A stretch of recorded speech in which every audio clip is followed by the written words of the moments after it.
Everybody, welcome back to another episode. I'm sorry we were back shooting on the phone today because the DSLR battery needs recharging. It died halfway through making this video the first time. The wonders of modern technology. You can see why I love cameras that haven't got batteries in them.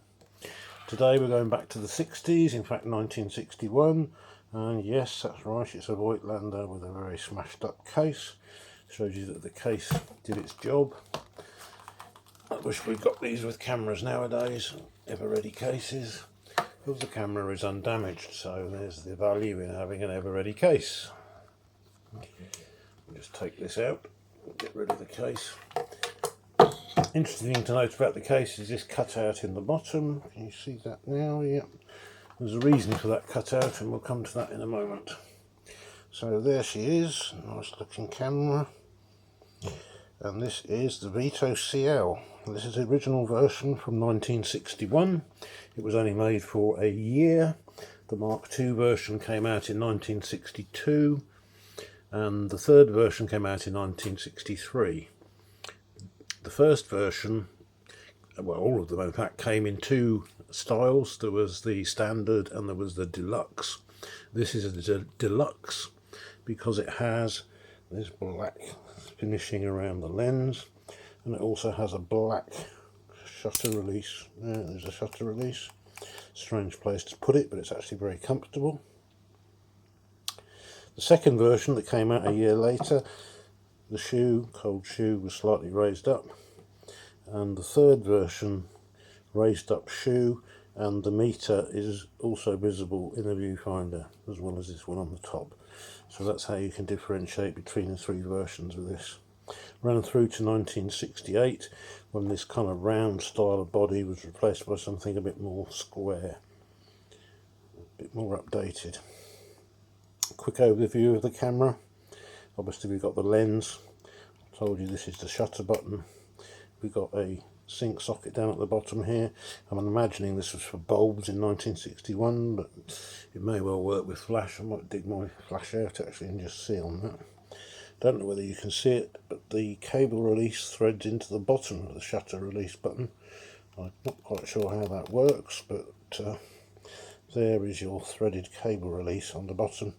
While we're down here, you can also see the frame counter is on the bottom. Doesn't self-reset when you open the back. You have to manually set it back to 0 when you've loaded your film. Tripod bush right in the middle of the lens, very nice. No lugs on it, depends on the case really for its protection and carrying. Wind on lever, shutter cocking, but just look at how far that travels. It goes all the way around to there. This is the sound of the shutter. Nice and quiet. You can ratchet it as well if you don't want to go all the way around there. Viewfinder window on the top. This is the meter scale, and here we have the cold shoe. This is the rewind crank, and there's another little button down here. When you push that, up pops the rewind crank. I think that's really cool. Beautifully engineered. And we have the back, nothing really very remarkable there to write home about. And we have the top of the lens. Zone focusing camera, guess your distance, line it up. There is a depth of field scale to help you, and it does have this red triangle, so I'm assuming that that puts most of the stuff between kind of 8 feet and infinity, rather you stop down far enough into the focusing range. We have a shutter speed dial going from B all the way through to 500. It's a leaf shutter, so 500 is quite good for a leaf shutter. And then we have an aperture ring here, and we also on the lens have an ASA setting. So there we can see that's in DIN. That's the German sort of standard of the time, and this is the ASA stroke ISO, although they're not really equivalent, but for our purposes they are. You can see this is set to ASA 200, ISO 200. To change that, there is a little button up here that you push and then you just twist it to change it. Right, let me just grab the torch.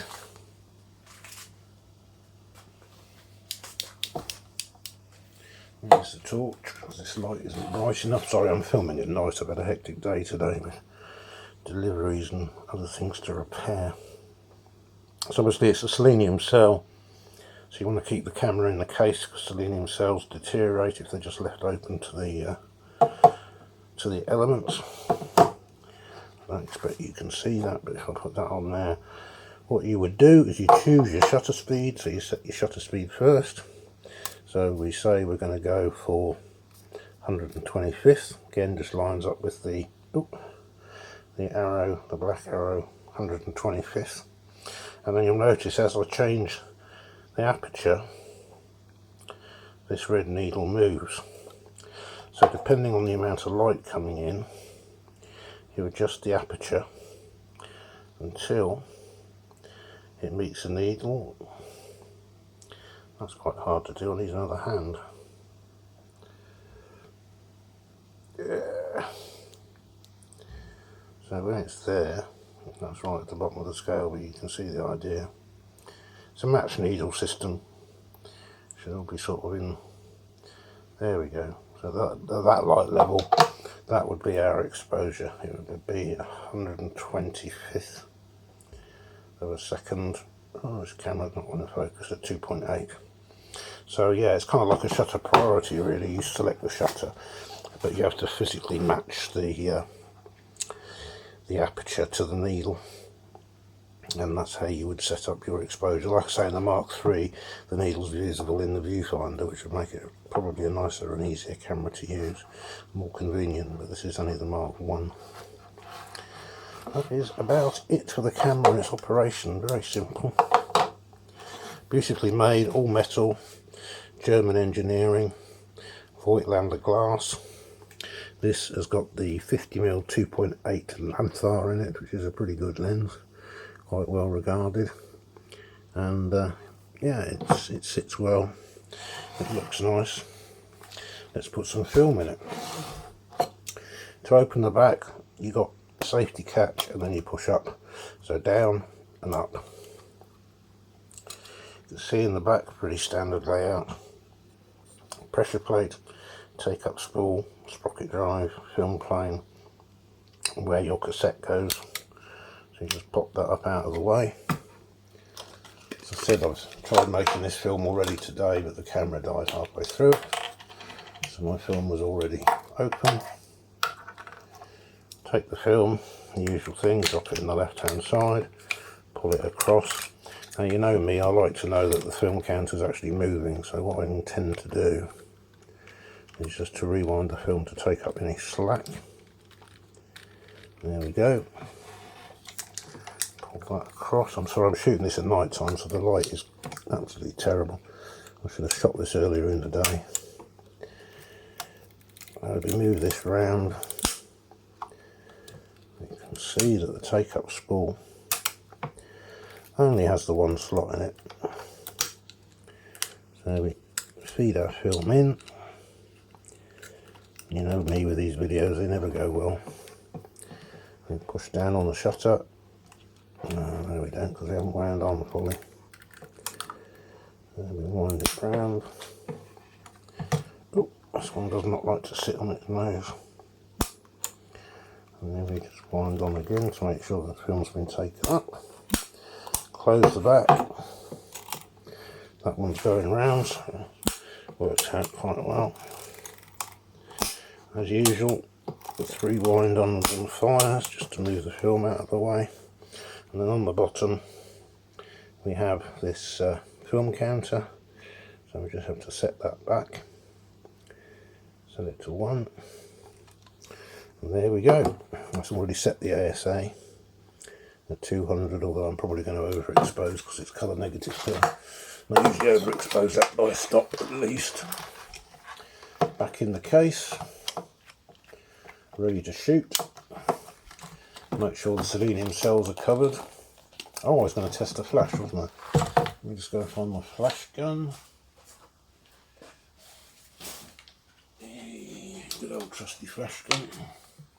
I promise I'm not going to flash it in your eyes. That will just plug into there. That's charged. So wind on. Leaf shutters, of course, they flash sync at any speed. Yay! So yeah, you can use flash with it. There we go, and that concludes the look at this beautiful camera from 1961, and it's a Voigtlander, and Voigtlander is a very well regarded name. Still going strong, although their lenses are made by Cassina now. They're not made in Germany, they're made in Japan. But yeah, beautiful camera. Not that expensive, to be honest. You can pick them up on eBay. People tend to not really go for Zeiss Icons and Voigtlanders, etc., which is a bit of a shame because they are quality cameras.